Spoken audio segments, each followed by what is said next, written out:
খাবারের অ্যালার্জি বা food allergy এমন একটা সমস্যা যেটা কিন্তু অনেক সময় আমরা ঠিকমতো বুঝতেই পারি না।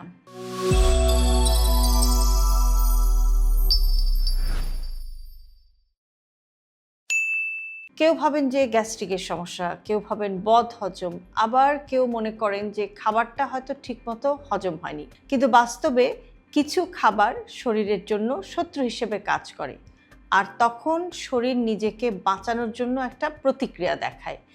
এই প্রতিক্রিয়াটাই হলো খাবারের অ্যালার্জি বা ফুড অ্যালার্জি। খাবারের অ্যালার্জিতে লক্ষণগুলো কিন্তু বা উপসর্গগুলো কিন্তু এক একজনের ক্ষেত্রে এক এক রকম হতে পারে, কারণ এক একজনের শরীর এক এক রকম। কারো কারো ক্ষেত্রে ত্বকে বা স্কিনে হঠাৎ করে খুব চুলকানি হতে পারে, লালচে ভাব, একটু ফুসকুড়ি হওয়া বা ফোলা ফোলা ভাব, এই ধরনের উপসর্গ দেখা দিতে পারে।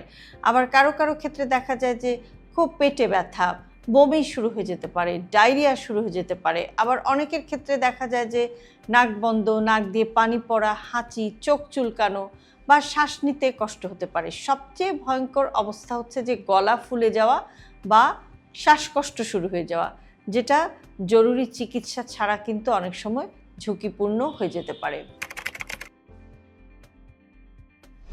এই অবস্থায় প্রথম এবং সবচেয়ে গুরুত্বপূর্ণ করণীয় হচ্ছে যে খাবারটা খাওয়ার পর সমস্যা হচ্ছে সেটাকে খুব গুরুত্ব সহকারে একটু নোট করা বা খেয়াল করা। অনেক সময় আমরা একই ধরনের উপসর্গ বারবার পাই, কিন্তু খেয়াল করি না যে কোন খাবার খাওয়ার পর এরকম হচ্ছে। কয়েকদিন খাবারের তালিকা যদি আপনি একটু লিখে রাখেন, অনেক সময় অ্যালার্জির উৎসটা কিন্তু সেখান থেকেই ধরা পড়ে যায়। খাবারের অ্যালার্জি হলে একটু সহ্য করলেই ঠিক হয়ে যাবে, এ ধরনের একটা ভাবনাও কিন্তু আমরা অনেক সময় ভাবি যে কি আছে, একটুখানি টলারেট করি, অসুবিধা নাই, এটা নিজে নিজেই ঠিক হয়ে যাবে। এই ভাবনাটা কিন্তু বিপজ্জনক, কারণ অ্যালার্জির প্রতিক্রিয়া পরের বার আরও তীব্র হতে পারে।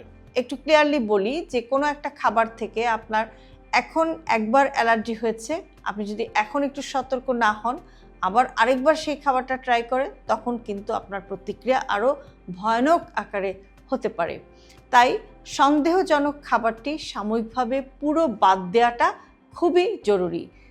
আপনি ভাবছেন যে আপনার এই খাবার থেকে অ্যালার্জি হতে পারে, এই ডাউটটা যদি আপনার থাকে, তাহলে সেই খাবারটি কিছুদিনের জন্য বন্ধ করে রাখা আপনার জন্য একটি স্মার্ট চয়েস। বিশেষ করে এক একজনের এক এক রকম খাবার থেকে হতে পারে। কারো কারো ডিম থেকে অ্যালার্জি হয়, কারো দুধ থেকে অ্যালার্জি হয়, কারো বাদাম থেকে অ্যালার্জি হয়, চিংড়ি মাছে অ্যালার্জি হয়, সামুদ্রিক মাছে অ্যালার্জি হয়, গম থেকে অ্যালার্জি হতে পারে।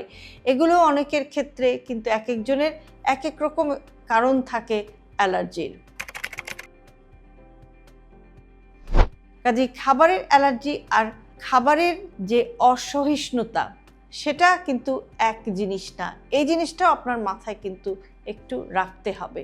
দুটো জিনিসকে একটু আলাদা করে ভাবতে হবে। একটা হচ্ছে অ্যালার্জি, আরেকটা হচ্ছে অসহিষ্ণুতা বা ইনটলারেন্স। একটু ক্লিয়ারলি বলি যে অ্যালার্জিতে শরীরের ইমিউন সিস্টেম কিন্তু সরাসরি জড়িত থাকে, আর ইনটলারেন্স, যেটা ফুড ইনটলারেন্স আমরা বলে থাকি, অর্থাৎ আপনার শরীরে যে খাবারটা সহ্য হচ্ছে না, সেখানে কিন্তু মূলত হজমের সমস্যা থাকে। তবে ঘরে বসে পার্থক্যটা করা একটু কঠিন, তাই বারবার সমস্যা হলে নিজে নিজে সিদ্ধান্ত না নিয়ে চিকিৎসকের পরামর্শ নেওয়াটাই কিন্তু সবচাইতে নিরাপদ, যে আপনার অ্যালার্জি হচ্ছে না আপনার ইনটলারেন্স বা অসহিষ্ণুতার সমস্যা হচ্ছে। যদি হালকা অ্যালার্জির লক্ষণ হয়, তাহলে দেখা যায় যে অনেক সময় একটু বিশ্রাম নিলে, প্রচুর পানি পান করলে আর শরীরকে একটুখানি সময় দিলেই কিন্তু উপসর্গগুলো কমে যেতে পারে। কিন্তু যদি আপনার শ্বাস নিতে কষ্ট হয়, মুখ ফুলে যায়, ঠোঁট ফুলে যায়, গলা ফুলে যায়, মাথা ঘোরার মতো সমস্যা হয়, তাহলে কিন্তু সময় নষ্ট করা যাবে না, দ্রুত আপনাকে চিকিৎসকের শরণাপন্ন হতে হবে। আরেকটা গুরুত্বপূর্ণ করণীয় হলো যে নিজের শরীরকে একটু শক্ত রাখা, অর্থাৎ শরীরকে ফিট রাখা, পর্যাপ্ত ঘুম, মানসিক চাপ কমানো, পুষ্টিকর খাবার খাওয়া, এগুলো কিন্তু আপনার ইমিউন সিস্টেমকে ব্যালেন্সে রাখতে অনেক হেল্প করে। অনেক দিন ধরে যদি আপনার অনেক স্ট্রেস থাকে, অনেক সময় দীর্ঘ সময়ের স্ট্রেস এবং শরীর যদি দুর্বল থাকে, তাহলে কিন্তু অ্যালার্জির প্রতিক্রিয়াগুলো বেশি হতে পারে। আরেকটা খুবই গুরুত্বপূর্ণ পরামর্শ, সেটা হচ্ছে যে অ্যালার্জির কমানোর জন্য নিজে নিজে আপনি কিন্তু অ্যান্টিহিস্টামিন বা অন্যান্য ওষুধ নিয়মিত খাওয়ার চেষ্টা করবেন না। এটা কিন্তু খুবই খারাপ একটি অভ্যাস, কেননা এ ধরনের অ্যান্টিহিস্টামিন খেয়ে ফেললে আপনি হয়তো রাইট অ্যাওয়ে একটু উপকার পেতে পারেন বা সাময়িক একটু উপকার পেতে পারেন, কিন্তু আপনার মূল সমস্যাটা থেকেই যায়।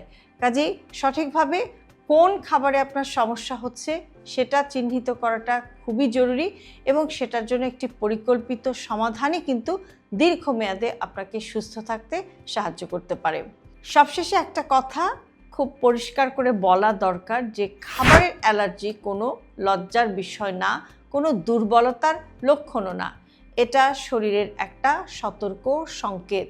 শরীরের কথা শুনতে হবে এবং শরীরের কথাকে উপেক্ষা করা যাবে না, কারণ সময় মতো আপনি যদি সঠিক করণীয় স্টেপটা না নেন, তাহলে কিন্তু খাবারের অ্যালার্জি আপনাকে অনেক ভোগাতে পারে।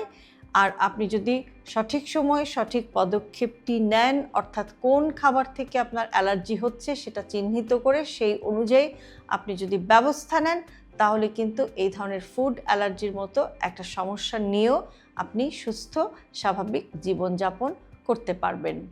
হেলথি লাইফস্টাইলকে জটিল ভাববেন না। আপনার দৈনন্দিন জীবনের একেবারে ছোট ছোট অভ্যাসের পরিবর্তনই আপনাকে এগিয়ে নিয়ে যেতে পারে একটি সুস্থ সুন্দর জীবনধারার দিকে। আর সে কারণে আমরা সব সময় আমাদের সব ভিডিওতে বলে থাকি হেলথি লাইফস্টাইল সিম্পলিফাইড। আজকের ভিডিওটি যদি আপনাদের কাছে ইউজফুল মনে হয়, তাহলে অবশ্যই আপনার প্রিয়জনের সাথে শেয়ার করতে ভুলবেন না। আর এরকম আরও ভিডিও প্রতিদিন পেতে সাবস্ক্রাইব করুন আমাদের ইউটিউব চ্যানেল এবং ফলো করুন আমাদের Facebook page with doctor Shahnaz Chowdhury.